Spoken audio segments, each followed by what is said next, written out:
సచిన్ రాజ్ అత్యాధునిక world class physiotherapy treatment తో అన్ని రకాల నొప్పులకు శాశ్వత పరిష్కారం. నమస్తే మాధవిరెడ్డి గారు. నమస్తే అండి. మాధవిరెడ్డి గారు, ఈ మధ్యంతా కూడా ఈక్విటీ మార్కెట్స్కి సంబంధించిన ఐపీఓల హవా నడిచింది. అండ్ ఇక్కడ నుంచి మ్యూచువల్ ఫండ్స్కి సంబంధించినటువంటి కొత్త ఫండ్స్, కొత్త స్కీమ్స్ మార్కెట్లోకి రాబోతున్నాయని ఇవాళ ఒక బిజినెస్ ఆర్టికల్ చదివాను. ఏంటి అసలు ఏ ఫండ్స్ రాబోతున్నాయి, ఏ స్కీమ్స్ మార్కెట్లోకి రాబోతున్నాయి? సో ఎలా అయితే ఐపీఓ అంటే ఒక కొత్త కంపెనీ మనకి పబ్లిక్ ఇష్యూకి వస్తుందో, అదే విధంగా ఒక ఫండ్, ఒక మ్యూచువల్ ఫండ్ ఒక ఆబ్జెక్టివ్తో, ఒక స్కీమ్ ఆబ్జెక్టివ్తో మనకి మార్కెట్లోకి వస్తే దాన్ని న్యూ ఫండ్ ఆఫర్ అంటారండి. That is called NFO. So ఇక్కడ మనకి ఐపీఓలో ఏంటంటే ఒక్కొక్క షేర్ ప్రైస్ ఒక్కొక్క ఇష్యూ ప్రైస్తో వస్తుంది. ఒక్కొక్క స్టాక్, ఒక్కొక్క కంపెనీ, ఒకటి 500కి రావచ్చు, ఒకటి 140 రూపీస్కి రావచ్చు, ఒక 120. కానీ ఎన్ఎఫ్ఓస్లో మీరు ఏ ఫండ్ అయినా సరే 10 రూపీస్కే వస్తుంది.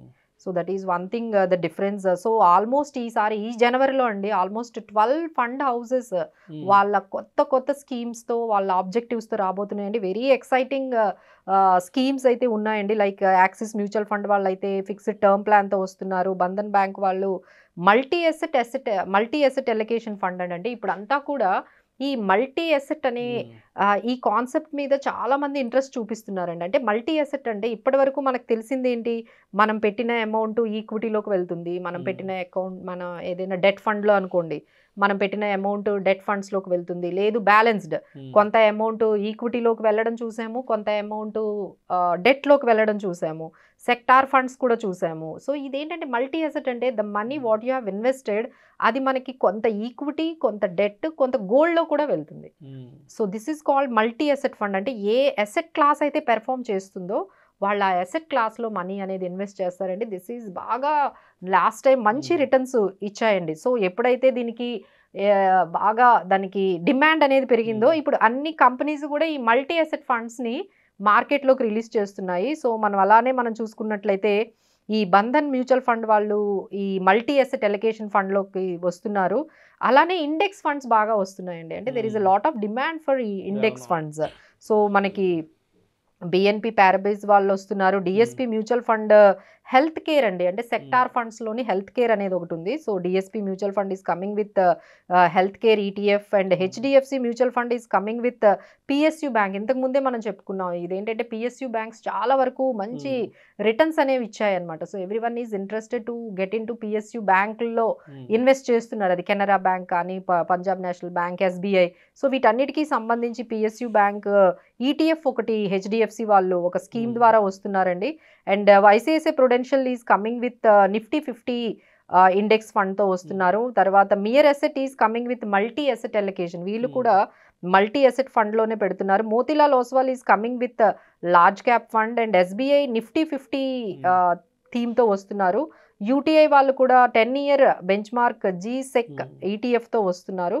And White Oak is coming with banking and financial services ఫండ్తో వస్తున్నాయండి. So there are wide variety of schemes are available and ఒకవైపు ETFs, multi asset and fixed term plans and sector funds, index funds మీకు అన్ని మార్కెట్లో చాలా వరకు వస్తున్నాయి. So చాలా మంది మాకు అడిగే క్వశ్చన్ ఏంటంటే, మేడం ఇది 10 రూపీసే ఉంది కదా, ఇది తక్కువ కదా, ఇదే ఆబ్జెక్టివ్తో మనకి 100 రూపీస్ ఉన్న ఫండ్ కన్నా ఈ 10 రూపీస్ ఉన్న ఫండ్నే తీసేసుకోవచ్చు కదా, దానివల్ల మనకి చాలా లాభం వస్తుంది కదా. సో మీరేమంటారు, ఎన్ఎఫ్ఓలో మనకి ఇదే థీమ్ ఈటీఎఫ్ ఇంకొక దగ్గర తీసుకోవాలంటే 100 రూపీస్ 50 రూపీస్ ఉంటుంది, ఇక్కడ కొత్తగా మనకి ఈటీఎఫ్ వస్తుంది ఇండెక్స్ ఈటీఎఫ్, ఇది 10 రూపీసే, అట్లా ఏం ఉండదండి. So it's not like NAV 10 రూపీసే, ఎన్ఏవి 100 రూపీస్ అనేది కాదు.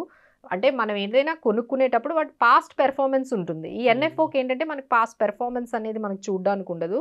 బట్ ఇండెక్స్ ఫండ్ కాబట్టి మీరు డెఫినెట్గా వాటికి మార్కెట్ ఎంతైతే రిటర్న్స్ వస్తుందో అంతే, కాబట్టి మీరు ఇండెక్స్ ఫండ్ ఈవెన్ ఎన్ఎఫ్ఓలో కూడా మీరు బై చేసుకోవచ్చు. బట్ అపార్ట్ ఫ్రమ్ దట్ మనం ఎన్ఎఫ్ఓలో ఇన్వెస్ట్ చేసేటప్పుడు అది మీకు గోల్కి సరిపోతుందా లేదా అనేది చూసుకోవాలండి. ఎందుకంటే మీ goal based on that your goal you have to invest, either it is NFO or mutual fund. వచ్చిన ప్రతి ఎన్ఎఫ్ఓ ఇది 10 రూపీస్కే వస్తుంది అనేది కొనుక్కోకూడదండి. అది మన గోల్కి అలైన్ అవుతుంది, మన దగ్గర ఈ థీమ్ లేదు, ఈ థీమ్కి సంబంధించిన మ్యూచువల్ ఫండ్ లేదు, మనకు ఒక ఇండెక్స్ ఫండ్ లేదు అనుకునే వాళ్ళు దీంట్లోకి వెళ్ళొచ్చండి. అండ్ రిస్క్ టేకింగ్ ఎబిలిటీ వాళ్ళకి, ఇప్పుడు మనకి మల్టీ అసెట్ ఫండ్స్ ఉన్నాయి, sector funds is highly risky fund. ఇప్పుడు మనకున్న అన్ని మ్యూచువల్ ఫండ్స్లో హైయెస్ట్ రిస్క్ ఉన్న ఫండ్ ఏదైనా ఉంది అంటే అది సెక్టార్ ఫండ్ అండి. సో హెల్త్ కేర్ ఫండ్ కానీ ఇప్పుడు బ్యాంకింగ్ అండ్ ఫైనాన్షియల్ సర్వీసెస్ అంటే మీరు పెట్టిన అమౌంట్ అంతా కూడా ఆ ఒక్క సెక్టార్లోకే వెళ్తుంది. So this is more risky అండి. ఎవరైతే రిస్క్ టేకింగ్ ఎబిలిటీ ఉందో వాళ్ళు ఇలాంటి sector funds, health care funds, banking financial services ఫండ్స్లోకి వెళ్ళొచ్చు. And investment strategy and diversification is important అండి. సో ఇవన్నీ అలైన్ చేసుకుంటూ అంటే మీ goal and risk taking ability, investment strategy, diversification అన్నీ చేసుకొని మీకు ఇందులో ఏదైనా ఫండ్ లేదు అనుకుంటే ఈ ఎన్ఎఫ్ఓస్లో ఉన్నది మీ థీమ్కి కానీ మీ రిస్క్ టేకింగ్ ఎబిలిటీకి కానీ మీకు సెట్ అవుతుంది అంటే మీరు యాడ్ చేసుకోవచ్చండి NFO. But there is no like rule that you have to go with only NFO. ఎందుకంటే ఎన్ఎఫ్ఓలో మనకి పాస్ట్ పెర్ఫార్మెన్స్ ఉండదు. ఆల్రెడీ ఎగ్జిస్టింగ్ ఫండ్స్ ఉన్నాయనుకోండి అదే ఆబ్జెక్టివ్తో we know how they have performed. వాళ్ళు ఎలా పెర్ఫార్మెన్స్ ఇచ్చారు, వాళ్ళు ఎలా సిఏజిఆర్ ఇచ్చారు, 3 years అబ్సల్యూట్ రిటర్న్ కానీ 5 years అబ్సల్యూట్ రిటర్న్ ఎలా ఇచ్చారు అనేది మనకు ఉంటుంది. బట్ ఎన్ఎఫ్ఓలో ట్రాక్ రికార్డ్ ఉండదు. సో వీళ్ళు ఇక్కడ ఫండ్ మేనేజర్ ఎలా పెర్ఫార్మెన్స్ ఇచ్చారు, వాళ్ళ ఆల్ఫా ఎలా ఇచ్చారు అనేది మనం ఎన్ఎఫ్ఓలో ఎలా చెప్పగలం? That is a new thing కదా. సో ఇట్స్ ఆల్ డిపెండ్స్ అండి. అంటే ఎగ్జిస్టింగ్ వాటినే పెర్ఫార్మెన్స్ అనేది, హిస్టరీ అనేది మనకి ఉంటుంది కాబట్టి మేము దాన్ని బేస్ చేసుకొని ఎక్కువగా ఎగ్జిస్టింగ్ ఫండ్స్నే మేము మా ఇన్వెస్టర్స్కి చెప్పడం జరుగుతుంది.